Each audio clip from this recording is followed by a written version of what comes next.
A little over a year ago, progressive darling Nina Turner failed at her first crack at Congress. Turner is a genuinely talented political figure, and she, at one point, had quite a bit of clout with the online left. That's why, back in 2021, when she ran for a special election in Ohio's 11th district, a district where she had roots and had held office in parts of it before, there was a lot of enthusiasm. We go to Cleveland. We go to support Nina Turner. Why? Because she is a wave in a grand ocean of a Black progressive tradition that goes hand in hand with the U.S. progressive tradition and the international progressive tradition. And she is this crucial person at this moment that's trying to hold up a bloodstained banner of truth-telling and justice-seeking that have to do with moral, spiritual, political standards of excellence. That's also why it was fairly devastating when she lost by 5.5 points. She lost by just over 4,000 votes, so a very close election when all was said and done. Predictably, the online left had their hocus-pocus explanations. People are tired of voting for Democratic candidates that talk the big game and then see them be beat out by the corporate candidate. And the DNC arranges that outcome, no matter what, every time. It wasn't that the people chose the other candidate, it was something DNC. In this case, the candidate herself joined in by saying that she didn't really lose the election. See, we didn't lose this race. Evil money manipulated and aligned in this election. And you see Sister Turner got a smile on her face. Hello, somebody. So let's go to the money explanation, which is the typical go-to for when progressives lose to the establishment. To be fair, progressive insurgents are almost always outspent by establishment-backed candidates, especially when the latter is an incumbent. There's a very popular fallacy in politics that spending more money on a race almost always determines who the winner is. But without revisiting that argument, I'll just say that it wasn't really operative here. Both major candidates in this race, Nina Turner and Shontel Brown, were not lacking for resources. As Open Secrets reported, Nina Turner, who served in the Ohio State Senate from 2007 to 2015, has held a constant fundraising lead, raising $3.8 million total. The committee received nearly half of that, $2.3 million, between April and July, per a filing with the Federal Elections Commission. The election was held in August. She spent nearly $1.2 million on ads between April and July. Turner also received high-profile endorsements from Bernie Sanders and several members of the squad, including Alexandria Ocasio-Cortez. As this was such a high-profile race, it garnered quite a bit of attention from outside groups as well. While Shontel Brown, Turner's main opponent, only raised $2.6 million compared to Turner's $5.7 million, a lot of that difference was made up with outside spending, most notably from the Democratic Majority for Israel PAC, which spent $2 million on ads in favor of Brown and opposing Turner. There was plenty of outside help for Turner, though, too, including money from Rebellion PAC, a political action committee ran by her former boss, Cenk Uygur. Obviously, almost the entirety of online progressive media backed Turner as well. This included a 2-hour town hall, which was effectively just an ad put on by the Young Turks, which featured Killer Mike and Cenk Uygur. So there was a lot of money and a lot of high-profile figures around this race. It's not clear that Brown had an advantage in either. Of course, you can run all the ads you want. That doesn't mean that they're going to resonate with people. Mike Bloomberg's 2020 presidential run demonstrated this. $1 billion, a totally uninspiring message, and a terrible candidate will buy you 59 delegates, apparently. As lame as the money explanation is per se, I love the absolute hypocrisy of it in the context of this race. Turner and company complained about all the outside money that poured in. And sure enough, that's true. What about the millions of dollars Turner raised for her cause? Was that exclusively from people in Ohio's 11th district? It certainly wasn't. Why is it okay for Turner to raise money from all over the country for a congressional race, yet it's illegitimate for a political action committee to spend money on that same race? I don't know, other than Turner and her supporters didn't get the result they wanted. A similar thing happened when Turner lost to Shontel Brown the second time. Cenk Uygur blamed congressional progressives for not coming to her aid and supporting her. What progressives in Congress did to Nina Turner was a betrayal. And they betrayed her. Why? Probably because they were largely scared. Yeah. And don't get me wrong, they're not doing it flippantly, and they're not doing it because now they're all of a sudden stuck up, etc. They're doing it because and I know I know this for a fact. There's significant threats behind the scenes. But you know what? That's when you require courage. And that's why you were sent there. This is funny because when Jessica Cisneros, another Justice Democrat, lost her close congressional race to incumbent Henry Cuellar, John Iadarola said this. I don't know if it was Nancy Pelosi and other members of sort of senior Democratic leadership that decided that it was unacceptable to let the voters just decide to potentially have someone who actually represents the future of the Democratic Party. Instead, we need to have a guy who in any other state would be among the more conservative Republicans. We literally need a guy who doesn't want gun control and doesn't believe that reproductive rights should be up to the people exercising them. And so they took their political capital and time in a time of endless crises in America to go and work to get Henry Cuellar to keep his seat. It was an absolutely disgusting thing that Nancy Pelosi and other Democrats, including Jim Clyburn, chose to do, JR.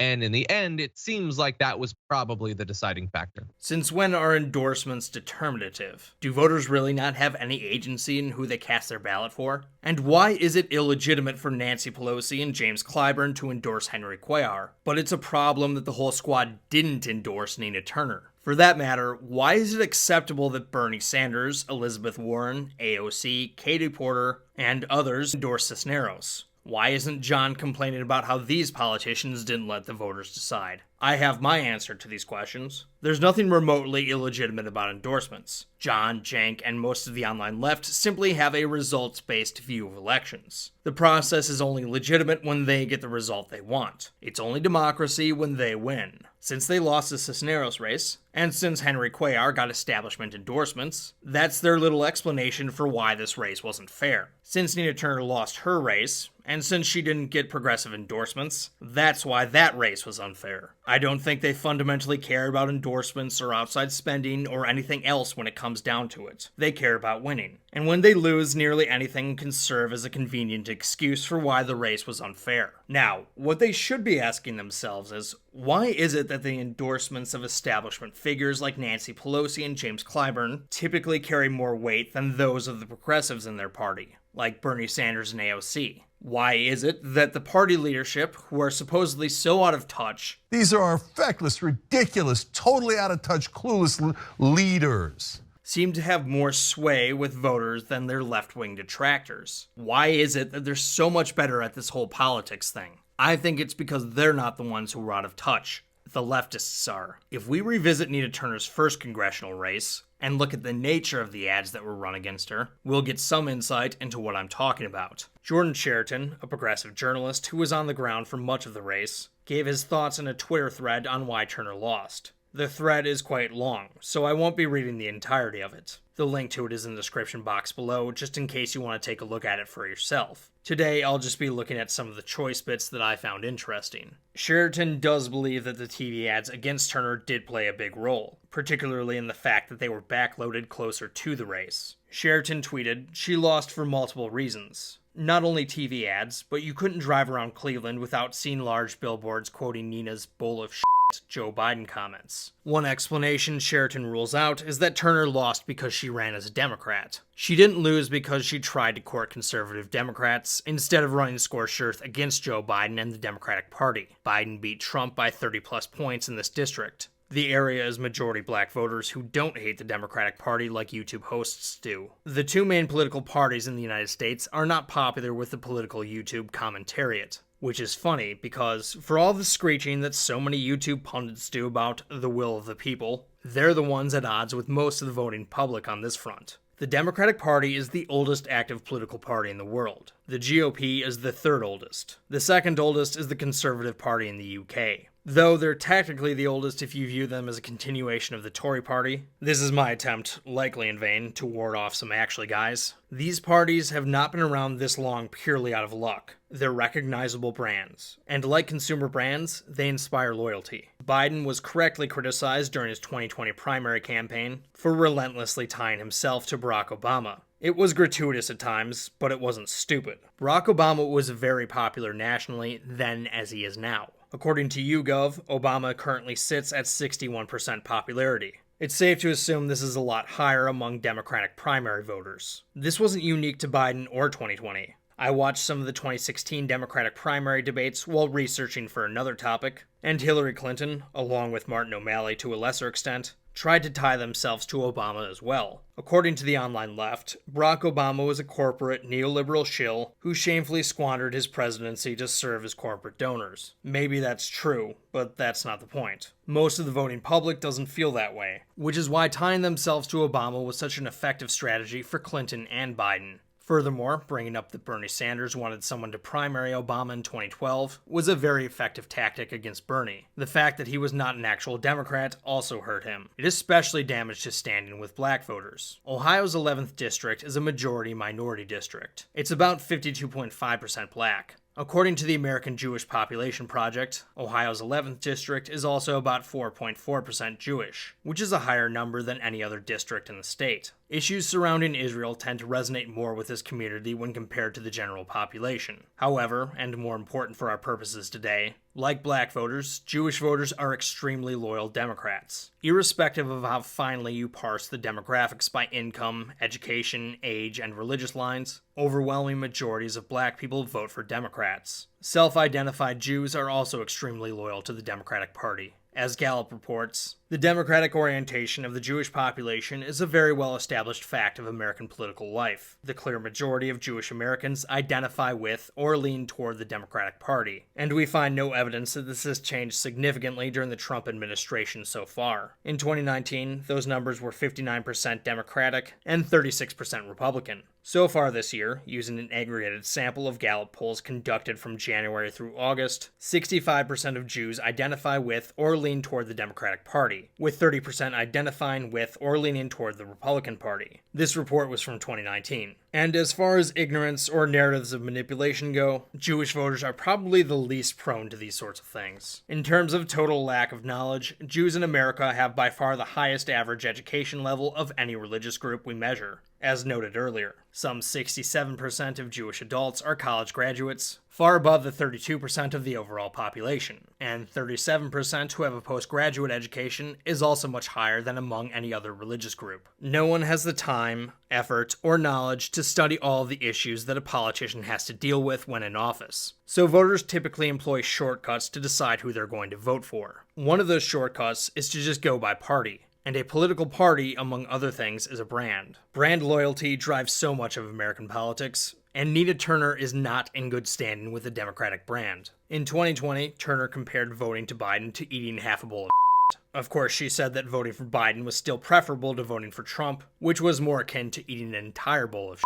This election happened right around the time that President Biden started to sink in his overall approval ratings, but he was still above water with most Democrats, which is more relevant to this race because Ohio's 11th district is a safe blue seat. Furthermore, Turner voted for the Green Party in 2016. Not only does this not play well with loyal Democrats, a lot of Democrats, incorrectly in my opinion, blame Jill Stein for Hillary's loss. These things appear to have damaged Turner in her first election. Her second election, they may not have been relevant because that one wasn't even close. The thing is, these are all things that really helped her build popularity and credibility with the online left. She's 1,000,000% right. I don't even know how this is controversial. In left-wing circles, this is the most obvious thing that anybody could ever say.